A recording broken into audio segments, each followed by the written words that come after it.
Bueno, muchas gracias por estar aquí conmigo en este día. Estamos disfrutando de una tarde maravillosa. Estamos en la ciudad de Armenia. Nuestro invitado de hoy es Juan Pablo Arcila Ramírez, un gran amigo mío que considero se le debería dar este espacio en este día para poder conocer un poco más de él y de sus intenciones con su aspiración al Consejo de Armenia. Juan, bienvenido. Muchas gracias, Fran, por la invitación. No, para mí es un honor tenerte y poder disfrutar de esta tarde de tertulia, digámoslo de esa forma, una tarde tranquila. Juan, sé que muchos no lo conocen, pero también muchos sí lo conocen. Y para eso, a ese resto de personas que no lo conocen, sería bastante bueno que nos contaras quién es Juan Pablo, cómo ha sido su vida, cómo ha sido su infancia, contarnos sobre el tema de la discapacidad, contarnos sobre un poco de esa aspiración al Consejo de Armenia. Claro que sí, Fran. Yo soy un quindiano, un cuyabro, soy hijo de esta tierra, soy psicólogo de profesión, nací con una parálisis cerebral que me afectó el sistema motriz y digamos que de acuerdo a eso, pues hay temas a nivel social que me han tocado fibras, me ha parecido importante trabajar porque me tocan de manera directa. La profesión que la vida y Dios me dieron la oportunidad de tener también me generó una sensibilidad social importante y digamos que en cuanto a mi infancia me pude, a pesar de la discapacidad, la cual fue producto de una parálisis cerebral de nacimiento, pude formarme académicamente en una educación regular, o sea, no fue educación especial en ningún momento. Estudié mi primaria en un colegio que se llama Liceo Los Alpes, de ahí paso a hacer mi secundaria en el colegio INEM, aquí en Armenia. Después entro a estudiar psicología, me gradúo como psicólogo y empiezo a ejercer como profesional. Y ahí me empiezo a dar cuenta que... Pero tengo entendido que antes de psicología estuviste en los campos de Derecho. Entré a estudiar Derecho, llegué a segundo semestre y terminando el segundo semestre tomo la decisión de entrar a estudiar Psicología. ¿Y a qué se debe esa decisión? Porque psicología fue lo que siempre quise estudiar, Frank. Aunque en el Derecho me iba bien y me pareció una carrera muy buena, la mente humana es lo que siempre me ha llamado la atención. Sí, he tenido un particular interés por cómo funciona la mente del ser humano, qué influye para que un ser humano tenga diferentes tipos de comportamientos, qué determina que un ser humano tenga unas creencias o otras, etcétera, etcétera. Y eso fue lo que a grosso modo me hizo cambiar de rumbo, aunque vuelvo y repito, el derecho siempre lo he dicho, me pareció una carrera muy interesante y de alguna manera pues me voy a terminar ligando o me estoy ligando nuevamente al derecho indirectamente. Por eso hacía la pregunta, porque me parece bien particular que la vida lo vuelva a unir con el derecho. Así es. En esta parte que es bien interesante de la política. Así es, por esto que le estaba contando anteriormente, Fran, de cuando salgo al mundo laboral, me empiezo a dar cuenta de las dificultades a las que se enfrenta una persona, no solo un egresado, sino cuando usted tiene una limitación física, producto de cualquier discapacidad, que no vamos a especificar ninguna. El mundo laboral es un mundo muy hostil, ¿sí? Y es un mundo excluyente. Entonces me empecé a dar cuenta que no era tan fácil. Aún así se me abrieron oportunidades. Hubo personas que creyeron en mí, me dieron la oportunidad y pues empiezo ejerciendo como psicólogo de bienestar de aprendiz en el SENA. De ahí paso a abrir un consultorio particular y empiezo a ejercer como psicoterapeuta. Ya lo venía haciendo desde antes, pero tomé la decisión de abrir un consultorio. Y desde el año que se graduó al año que abrió el consultorio, ¿cuánto tiempo pasó? ¿Y por qué se dio, digamos, ese espacio tan... ¿Cuánto tiempo pasó a la apertura del consultorio? Un año. Pasó un año, yo ya estaba teniendo pacientes, pero no tenía consultorio de lleno. Tomo la decisión de abrir mi propio consultorio. Cuando salgo del SENA, fue para mí muy difícil en esos meses volver a encontrar empleo. Y tomo la decisión de hacerlo por mis propios medios, de intentarlo. Es difícil cuando usted está empezando, es difícil porque tiene que ganar un reconocimiento, una experiencia, etc. Tiempo después tuve la oportunidad de empezar a ejercer nuevamente, vinculado a diferentes instituciones.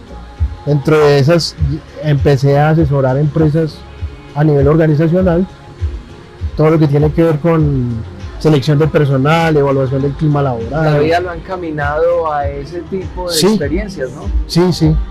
Yo me he movido mucho en el campo social, en el campo clínico, que es el campo psicoterapéutico. La vida me ha dado la oportunidad de moverme también y de ejercer como psicólogo organizacional y en la parte educativa. Me he movido en diferentes campos y todos esos campos me han enriquecido de alguna forma. Sí, han aportado algo diferente. Yo siempre he dicho que la esencia de la psicología, el fundamento de la psicología es la clínica. ¿Sí? Si usted tiene herramientas como psicólogo clínico, independientemente de en qué campo ejerza, se va a defender. ¿Sí? Ya tiene que entrar a estudiar cosas específicas, obviamente, pero sea cual sea el campo en el que se ejerza, se tiene que saber de psicología clínica, por lo menos desde mi punto de vista. Sí, claro.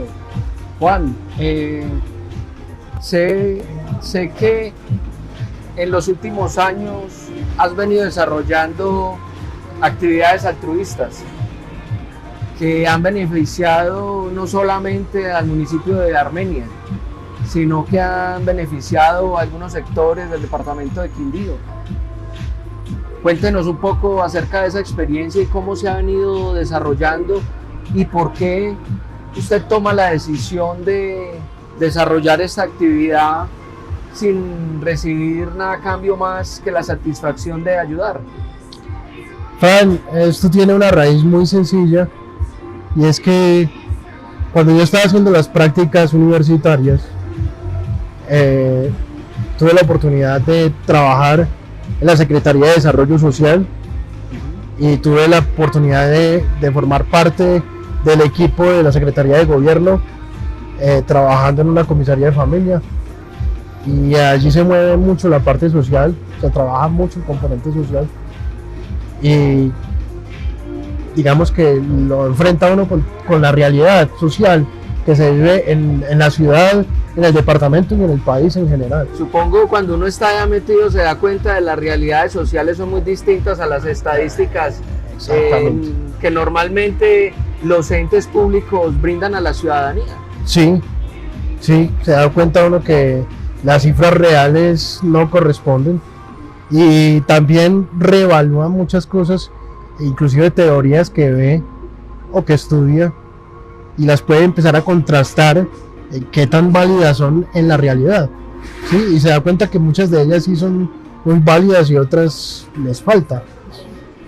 Pero esta experiencia que la vida y Dios me dieron la oportunidad de tener, me despertaron mayor interés hacia buscar la manera de poder hacer obra social sin buscar ningún tipo de beneficio, ¿sí? ¿Y cuál era la obra social? Poder atender gente de bajos recursos que no les completamente gratuito, ¿sí? Que no tuviera ningún costo. Obviamente para poder hacer eso yo tenía que tener una estabilidad económica que me pudiera garantizar el poder ofrecer ese servicio. ¿Y la ha obtenido o ha sido difícil? ¿Cómo ha sido esa parte? Yo empiezo a hacer esa labor, Fran, en el año 2018, Sí. Cuando empiezo a ejercer ya como asesor organizacional. Empecé a asesorar varias empresas a nivel organizacional y a la par atendía el consultorio o atendía pacientes. Eso ya me dio a mí una solvencia económica en ese momento que me permitió decir, no necesito, ya tengo la estabilidad económica que necesitaba, ahora sí puedo hacer labor social. ¿Sí? Y en ese momento tomo la decisión de empezar a atender gente gratis. ¿Sí? Obviamente, como le digo, estrato 1 y 2. ¿Y cómo ha sido esa recepción de este sector específico? ¿Con qué tipo de problemas comúnmente llega la gente? Porque muchas veces se cree que porque se tiene dinero no es igual a estos tipos de sectores, ¿cierto? Entonces, o que de pronto a este tipo de sectores como el de estrato 1 y 2, que es el sector que usted más ataca, ¿cierto? O más impacta, digámoslo de esa forma, con la ayuda que usted brinda, no tienen otro tipo de necesidades aparte de las económicas. Aquí me he dado cuenta, Frank, que las dificultades, por así decirlo, a nivel de salud mental, no distinguen estrato socioeconómico, ¿sí? Son exactamente las mismas patologías que uno se encuentra en personas de estrato 5, de estrato 4 a estrato 1 y 2. En este momento, por ejemplo, lo que más estoy atendiendo es cuadros de ansiedad y depresión. Eso es lo que más está llegando a consulta. Y esos cuadros de ansiedad y depresión, ¿por qué se manifiestan en nosotros los seres humanos? Hay diferentes factores. Unos son sociales, económicos, personales, familiares, diferentes cosas que influyen, Fran. Digamos que lo que causa más preocupación en este momento es que esos cuadros de ansiedad y de depresión, si bien es cierto, se ven en toda la población en general, niños, adolescentes, adultos y personas adultas mayores. En este momento está muy alta la cifra en adolescentes y en niños. Juan Pablo, ayúdenos a despejar un poco ese tema de las causas o ampliarlo por el tema de depresión, ansiedad y los problemas que se comienzan a desencadenar familiarmente y socialmente. ¿Cómo ha incidido la tecnología en estos campos tan íntimos de la familia, de la sociedad, a nivel individual? Fran, lo que pasa es que estamos intoxicados de mala información, ¿sí? Infoxicación se llama el término técnico. Infoxicación. Infoxicación. Y eso es una intoxicación por información, Sí. ¿sí? Y eso se debe a que estamos viviendo en la era de la inmediatez, ¿sí? Todo el mundo hoy en día tiene un celular permanentemente en su mano. En las manos, pegado todo el mundo, y recibiendo, con la cabeza gacha. Y recibiendo constantemente información de todo tipo. Entonces esto nos está generando un daño muy fuerte y no nos damos cuenta de eso, ¿sí? Porque los medios de comunicación son demasiado amarillistas y solo les importa sacar la noticia de una forma cruda, sin importar si eso lo va a ver un niño, un adulto, un anciano. O sea, no tienen mucho cuidado, mucho filtro con la información, y por eso es que hoy en día hay que trabajar mucho la higiene mental, ¿sí? Y de esto he venido hablando en varias oportunidades, y es: filtre la información que ve. Si usted tiene redes sociales, utilice las herramientas que tienen sus redes sociales para filtrar la información que quiere que le llegue a su celular, ¿sí? para que si cada uno de nosotros tiene problemas en su vida cotidiana, a nivel personal, a nivel familiar, a nivel laboral, pues ya sobrecargarse de más mala información nos genera un estrés adicional. Entonces trate de filtrar esa información, trabaje en su higiene mental, pero hay cosas que usted puede hacer, ¿no? Uno de los grandes problemas del ser humano es que siempre vivimos proyectando la culpa en el otro, ¿sí?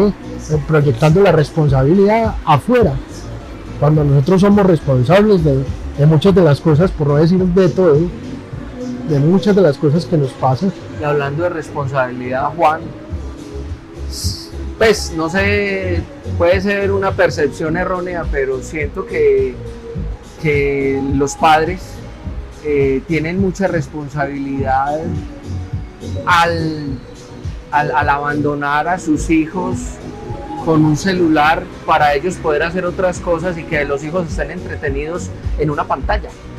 ¿No le parece que hay un grado de responsabilidad en este tipo de problemáticas que cada vez es más grande y más notoria en la sociedad? Sí, hay una responsabilidad fuerte de los padres de familia frente a todas estas problemáticas de salud mental, sobre todo teniendo en cuenta que lo que hace un momento decía, y es que la mayor problemática a nivel de depresión y ansiedad se está viendo en niños y adolescentes. Está creciendo una generación que tiene baja tolerancia a la frustración, que tiene poca capacidad de resiliencia o poca capacidad de sobreponerse a la dificultad, y tiene muy pocas herramientas a nivel de inteligencia emocional. O sea que tiene que ver el tema del ausentismo paternal. Eso, obviamente. Allí. Y es que tenemos una generación que es huérfana de padres vivos. Sí, ese es el término. Son papás que están ahí, pero no están ahí. O tratan de suplir su ausencia comprándole cosas al hijo. ¿Sí? Y eso no está... Llenar vacíos. Exactamente. Y eso no está mal.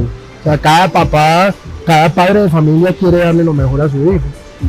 Pero muchas veces los padres de familia no entienden que más que darle algo material es estar ahí, es estar presente, es escuchar al hijo, es brindarle una mano, es brindarle un consejo, es guiarlo. Y otra de las situaciones que se está presentando es que yo no sé a quién le dio por decir que lo mejor que se podía hacer era ser amigo de los hijos. Eso no es cierto. Sí, eso no es cierto. Eso no es cierto, porque la misión de un padre es marcar autoridad, es direccionar, es mostrarle al hijo cuál es el camino. ¿Sí? Entonces... Hay enfoques erróneos en la crianza de los hijos, entonces. Hay enfoques erróneos, totalmente. Y muchas veces se vende un discurso y se asume como real, ¿sí? Porque todo el mundo empieza a repetir el mismo discurso, entonces la gente empieza a creer que eso que están diciendo es verdad. Una de las cosas que estamos haciendo, Fran, es trabajar escuelas de padres, ¿sí?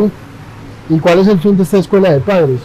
Brindarle principalmente herramientas a los padres de familia para que aprendan a detectar cuando un hijo está presentando sintomatología de depresión o ansiedad. ¿Sí? Y pues considero que lo que hemos logrado hacer ha generado un impacto y una respuesta importante. Positiva. Sí. Y eso hace parte de la labor social que hemos venido desarrollando. ¿Sí? Empecé yo solo y hoy en día se convirtió en algo que se llama conciencia social, y ya no solo es atender a personas de estrato 1 y 2 completamente gratis una vez al mes. Yo saco un día al mes, que es el primer lunes de cada mes, donde atiendo a personas completamente gratis durante todo el día, sino que ya empecé a hacer también esa labor de escuela de padres, porque empecé a darme cuenta lo importante que es enseñarle a los papás esos síntomas y esos signos de alarma con respecto a sus hijos para que estas cosas no cojan ventaja. O sea, lo que usted está haciendo es ampliar el espectro para poder tener una mayor respuesta o resonancia de ese trabajo que se viene desarrollando. Sí, así es. Y todo esto con un propósito, y es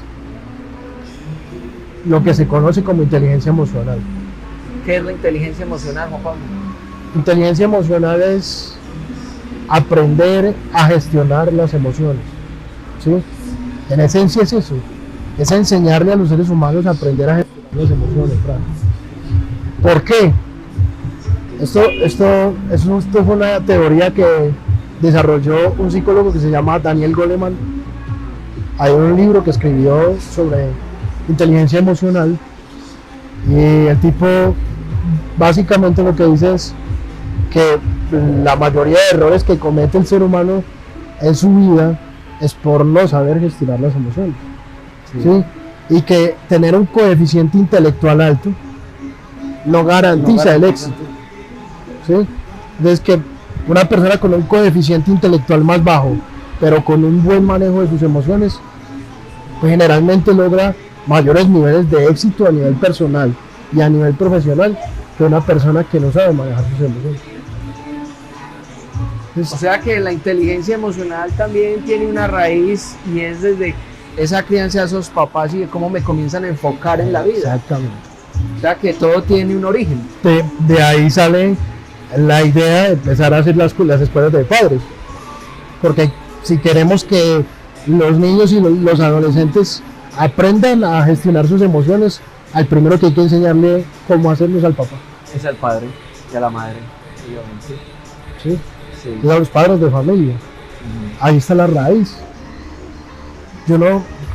Pues se pueden lograr muchas cosas garantizando educación, alimentación, techo, pero si yo no trabajo a los papás para a generar cambios en esa educación donde le brinden otro tipo de herramientas a sus hijos, vamos a seguir presentando las mismas problemáticas a nivel social. Entonces, esa es yo creo que la raíz de todo, Frank. Juan, y comprendo que toda esta labor altruista nace de ver toda esta problemática social y cómo la vida lo ha venido encaminando por este sendero. Y ahora cuéntenos, ¿por qué usted quiere aspirar al Consejo de Armenia? ¿Cómo se mete usted en esta locura teniendo en cuenta las condiciones políticas en este momento? Sabe que a veces me devuelvo en el tiempo porque esto fue una decisión que tomé a finales de julio del año pasado, producto de una experiencia que tuve, y es que realizando estas jornadas de salud mental que realizo una vez al mes, me empecé a dar cuenta de todas estas problemáticas a nivel social, ¿sí?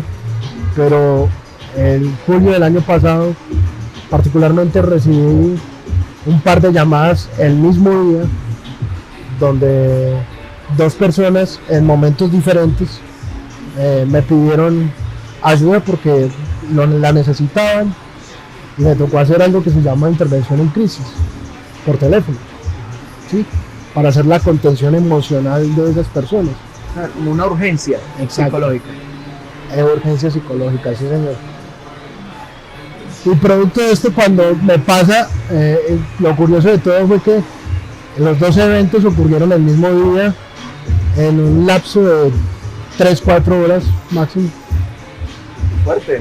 Y me acuerdo que me senté en una silla y dije, bueno, está bien, yo trato de hacer una labor desde aquí, desde mi consultorio, pero es necesario que esta labor se haga a una escala mayor, sí, para generar un impacto todavía mucho más amplio.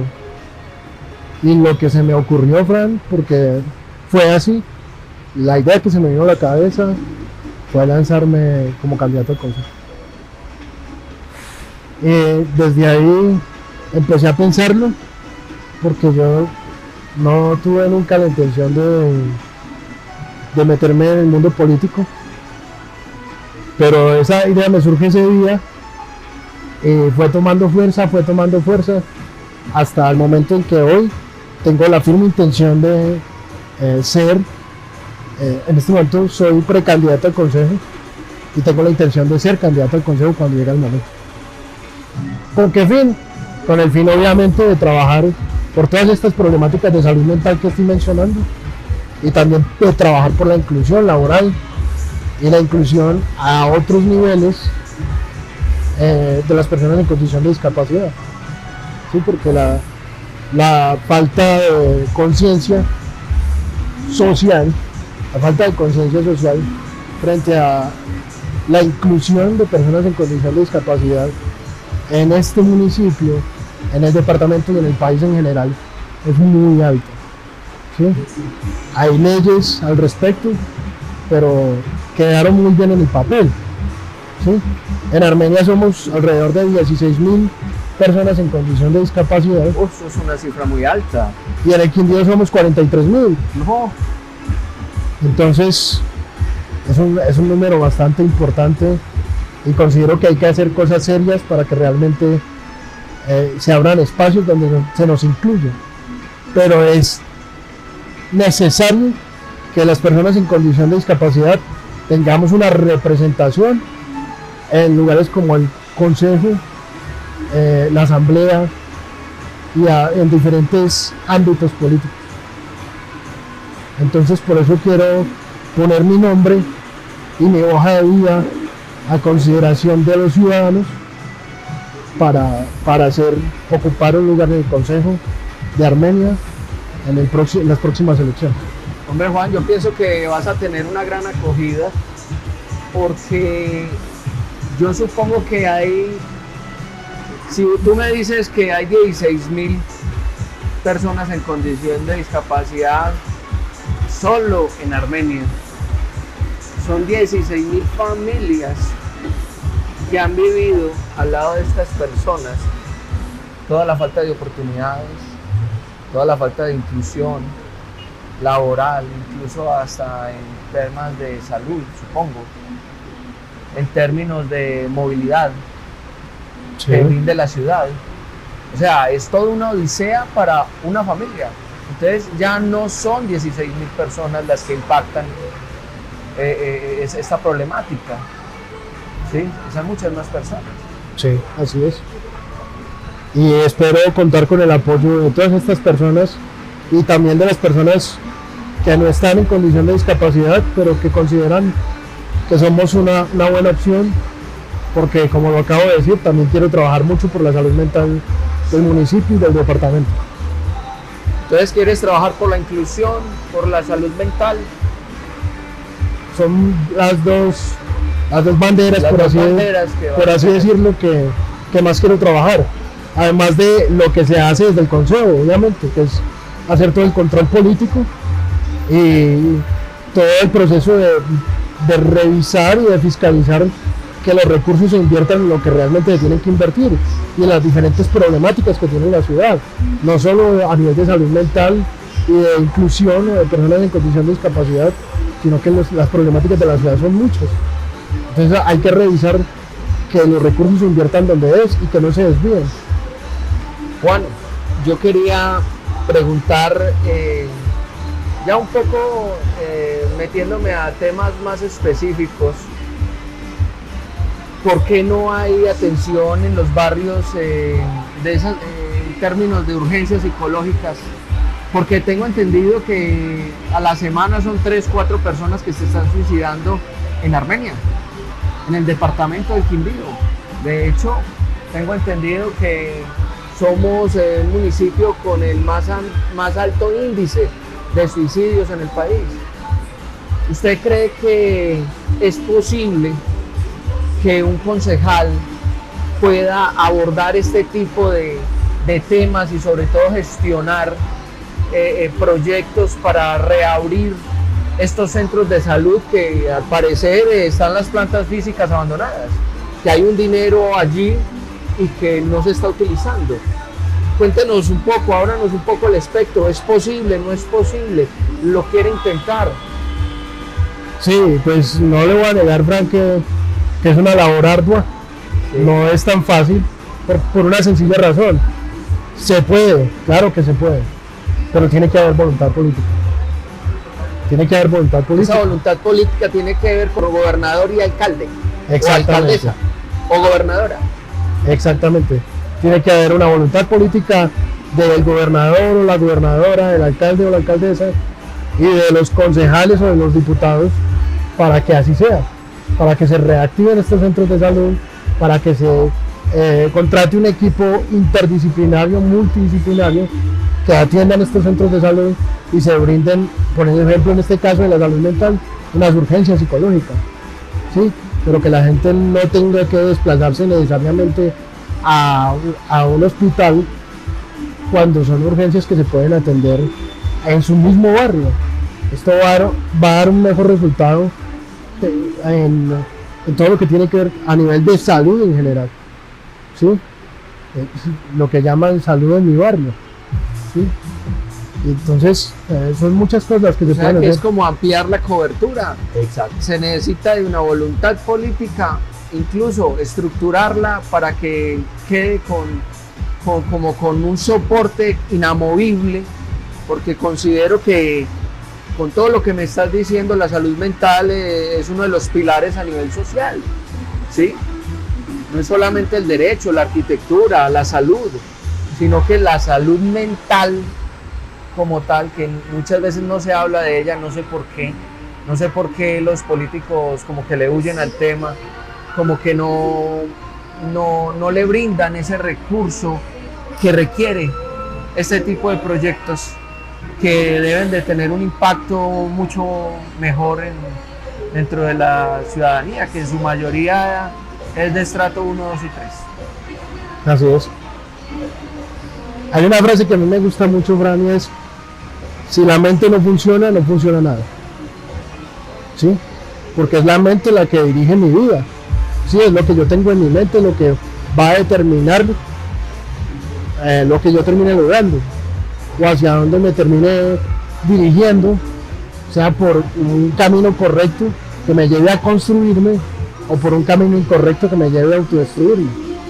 Pero para eso es necesario, vuelvo al término, aprender a manejar las emociones.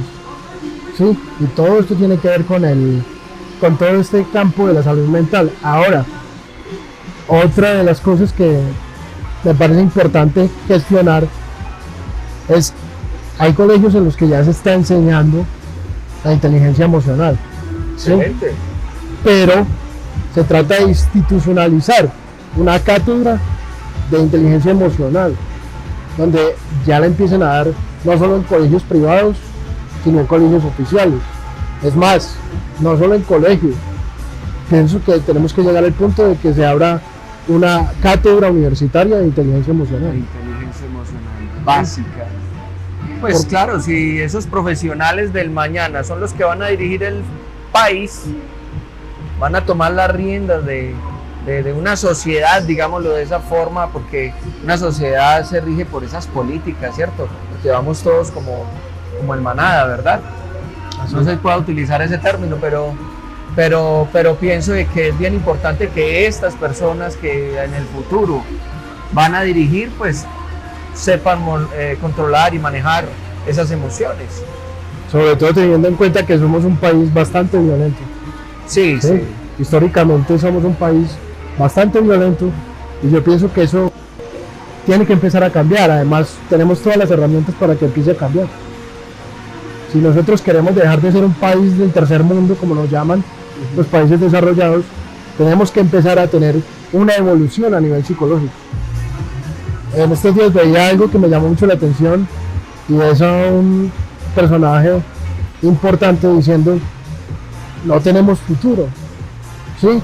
No tenemos futuro porque el ser humano se puede desarrollar mucho a nivel tecnológico, puede ampliar su conocimiento en muchos aspectos, pero no hemos avanzado mucho a nivel psicológico. Nos seguimos matando entre nosotros, ¿sí? Y eso claramente demuestra que hay un atraso a nivel psicológico. Entonces, pienso que hay que generar una cultura de la salud mental. Hablando de cultura de salud mental, tengo entendido que mucho, por ejemplo en Argentina, en muchos países de Europa también, no solo aquí en América, esa cultura es muy normal, de ir al psicólogo. Sí, hay familias que tienen un psicólogo de cabecera y van al psicólogo como ir al médico.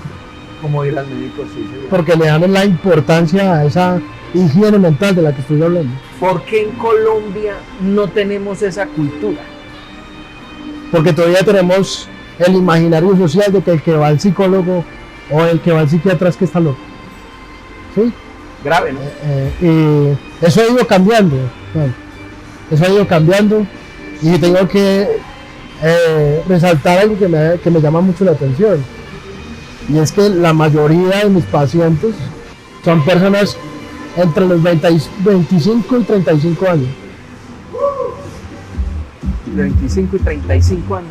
25 y 35 años. Ha ido mejorando. ¿Eso qué quiere decir?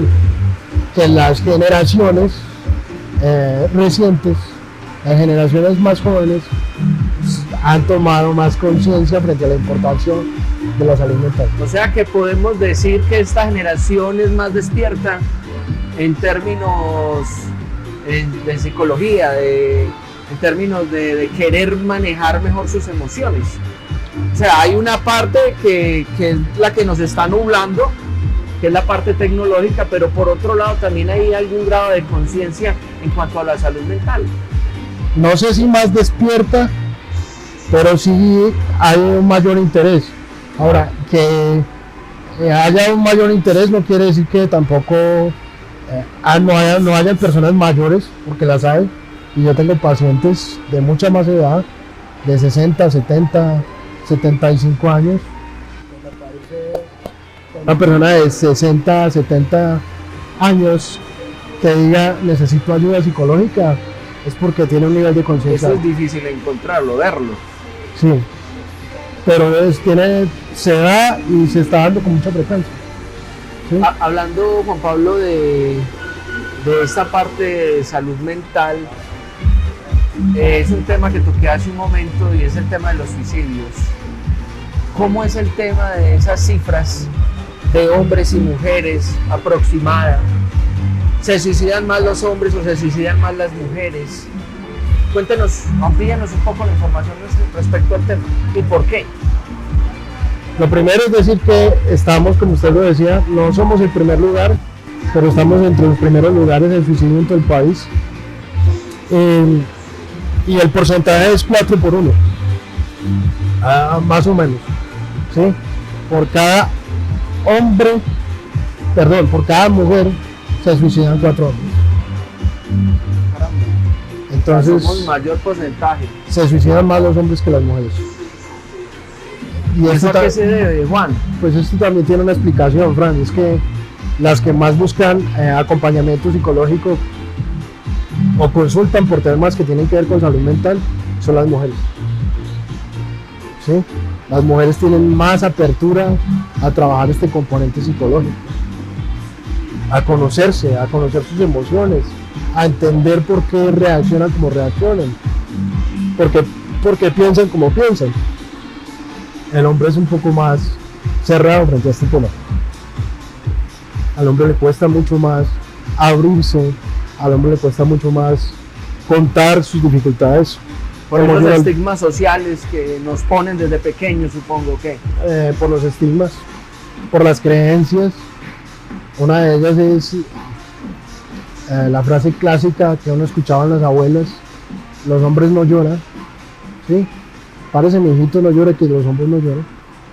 Entonces, muchas veces para un hombre buscar acompañamiento o ayuda a nivel psicológico, emocional, es dar muestras de debilidad. Y se lo digo porque me lo han dicho en consulta. ¿Sí? Casi no vengo y para mí es muy difícil estar aquí porque yo siempre me he acostumbrado a manejar mis problemas solo, pero llegué al punto en que me di cuenta que no soy capaz solo, ¿sí? Que necesito ayuda profesional. Entonces, tiene que ver con todas las creencias que tenemos a nivel social, pero la idea es que esto cada vez cambie en un mayor porcentaje y que los hombres empecemos a ser más conscientes de la importancia de esta salud mental. Para eso es toda esta labor que estamos haciendo, ¿no? Muy importante para la sociedad y que hacer visible y sobre todo un poco más consciente en esas políticas públicas, o por lo menos en el interés de los políticos, que son quienes las generan y que las gestionan. Es más complejo, pero yo supongo usted está en la labor y lo felicito por ello, por querer cambiar un poco esta sociedad y un poco las cosas. Pues no sé hasta qué punto logre cambiarla, pero sí se trata de aportar, de aportar desde el saber, desde el conocimiento que uno tiene a nivel social para brindar como se dice, ese grano de arena en pro de tener un mundo en el que nos podamos ver de una manera diferente, ¿sí? Donde haya más aceptación, donde haya más perdón, ¿por qué no utilizar el término? ¿Sí? Nos podamos ver más desde el perdón y menos desde esa parte reactiva o violenta, donde queremos destruir muchas veces al otro por medio del discurso, por medio de una acción violenta físicamente, o de cualquier otro tipo de violencia que pueda existir con respecto al otro, y tener la capacidad de ponernos en el lugar del otro, ¿sí? Yo pienso que tenemos que aprender a ponernos más en el lugar del otro, a generar esa empatía, y es uno de los elementos de la inteligencia emocional. Vuelvo a lo mismo, inteligencia emocional, ¿sí? Es uno de esos componentes, de esos pilares de esa inteligencia emocional, y es esa empatía, es esa capacidad de aprenderme a poner en el lugar del otro, ¿sí? De quitarme los guantes y sentarme a dialogar y a escuchar. Esta es falta escuchar, ¿verdad? Es una de las problemáticas más fuertes que hay en este momento en el campo de la salud, y es que el médico, desde la especialidad que sea, o el mismo psicólogo dentro del sistema de salud, muchas veces ni mira al paciente, ¿sí? El paciente entra al consultorio y el profesional tiene tanta premura, ¿sí? Tiene que atenderlo con tanta rapidez que medio lo mira, y muchas veces ese contacto visual con el otro sana más que cualquier medicamento que le pueda enviar, ¿sí? Porque muchas veces el ser humano lo que necesita es ser escuchado, generar esa empatía con él. Siente que no la genera muchas veces con sus familiares y busca ayuda profesional y tampoco encuentra esa empatía. A veces siente que tienen más contacto con las redes sociales, aunque todo ese mundo es falso, en su gran mayoría, ¿sí? Que se inventan una máscara que no existe, de hecho, un personaje. Sí, yo pienso que las redes sociales tienen un componente importante, y es que nos permiten conectarnos con el mundo. El internet nos permitió conectarnos con el mundo. Tiene muchas cosas positivas, las redes sociales también tienen cosas positivas, muchas, ¿sí? Porque hay contenido muy enriquecedor en las redes sociales, pero también gran parte de ese mundo es un mundo de máscaras, de falsedad, de mentira, como usted lo acaba de decir. Entonces eso es lo que hay que empezar a distinguir. ¿Qué tipo de información es la que yo quiero, con la que yo quiero cargar mi mente? ¿Con qué tipo de información me quiero nutrir? Y eso va a determinar el rumbo que yo determine dando en mi vida. La información con la que yo cargo mi mente.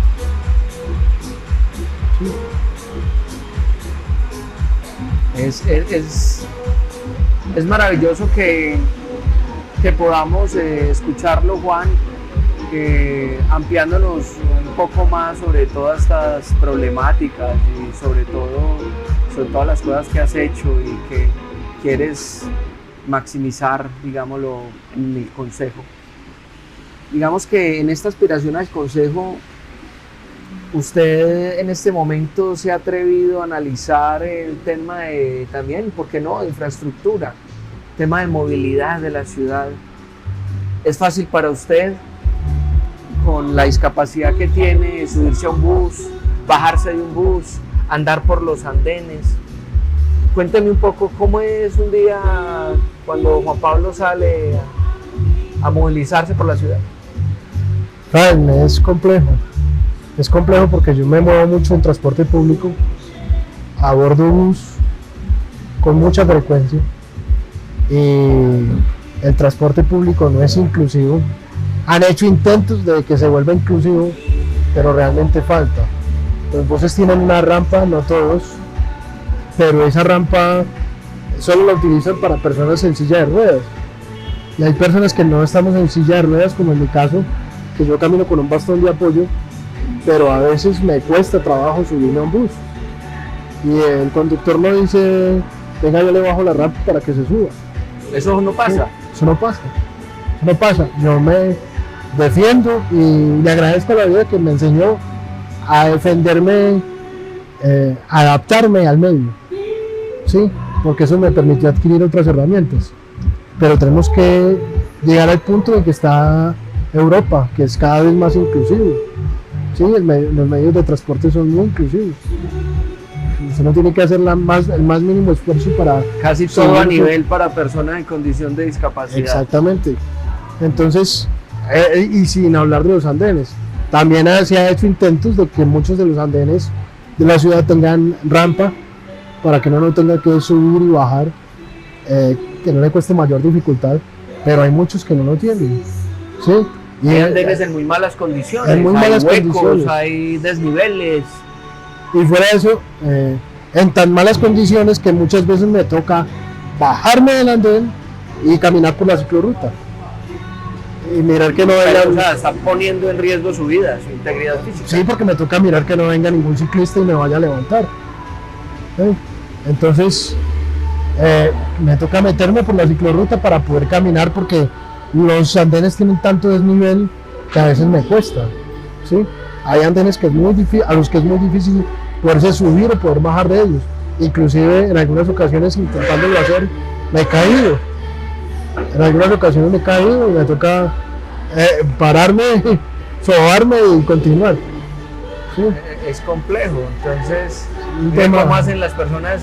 Bueno, usted tiene una discapacidad y eso lo comprendo, pero imagínate, digamos, una persona invidente que despierta otros sentidos y es algo maravilloso, pero es también otro obstáculo más que se encuentra en el camino. Sí. La ciudad ha hecho intentos que no se pueden desconocer. Sí. ¿Sí? Pero falta y creo que podríamos tener mucho más desarrollo del que hoy tenemos. Y esa es una de las razones por las cuales quiero ser candidato al consejo. Entre otras cosas, Fran, porque yo vengo de una familia donde mi abuelo fue el fundador de la banda sinfónica del departamento del Quindío. Trabajó y le aportó mucho a la cultura del departamento. Luis Ángel Ramírez. El maestro Luis Ángel Ramírez es mi abuelo y digamos que de alguna forma, y consciente o inconscientemente, yo no soy músico, no tengo el talento de mi abuelo, pero él hizo una labor social, porque aportar desde la música, contribuir a toda la cultura de un departamento, es hacer labor social. ¿Sí? O sea, que sus raíces vienen de allá, o sea, ese ánimo por ayudar a los demás viene desde sus raíces. De esas raíces de todo lo que aportó mi abuelo a nivel de cultura bandística en el departamento. De todos esos seres humanos que pasaron por las manos de él y a los cuales les pudo aportar desde su conocimiento. Cosa que hoy siguen haciendo familiares míos que son grandes músicos. Y yo obviamente no lo hago desde la música, pero lo hago desde la salud mental. Otra persona que lleva muy en alto toda esa labor es un tío suyo, ¿no? Sí, Juan José Ramírez, que es un hombre que gran ser humano. También ha hecho una gran labor por educar, por sembrar en la niñez y la adolescencia de este departamento. Y eso supongo es a lo que usted le apuesta. Trabajar mucho por la niñez, por la adolescencia, pero en general, por la sociedad en general, desde ese componente de salud mental. Yo pienso que la salud mental tiene que dejar de ser la cenicienta y tiene que empezar a ocupar el lugar que le corresponde. Sí, sí, yo he visto a muchos políticos, no a todos, porque pocos se atreven a hablar del tema, tal vez por desconocimiento o por falta de interés, no lo sé. Pero los pocos que lo han hablado, se les olvida en algún momento de lo que dijeron o de lo que prometieron. Y lastimosamente no ha tenido un eco que debe de tener este tema de salud mental. Porque simplemente lo hacen por ganar votos, por generar un apoyo en el momento cuando lo necesitan, pero no hay un interés real de trabajar este componente a nivel social. ¿Sí? Por eso tiene que llegar alguien que realmente le importe, que realmente haya trabajado por la salud mental, que lo viva, del departamento. Juan, estoy honrado porque me haya sacado un espacio de su tiempo para poder charlar, para poder tertuliar un rato en esta tarde que hemos tenido todos los climas posibles. Y le agradezco por estar aquí conmigo el día de hoy. No, gracias a usted, Fran, por brindarme este espacio, por invitarme y por este rato tan agradable que permite tan solo dar a conocer a las personas un poco de lo que hemos hecho, un poco de la labor que se ha tratado de desarrollar y por qué queremos llegar al Consejo de Armenia en las próximas elecciones. Así que muchas gracias, Fran. No, a ustedes, Juan Pablo. Y bien, gracias a ustedes por compartir un rato de su tiempo con nosotros y estoy muy orgulloso de tener a un panelista como Juan Pablo en esta tarde que quiere ayudar, que quiere brindar un poco de sí y quiere compartir un poco más de esa experiencia. Dios les bendiga. Buena tarde.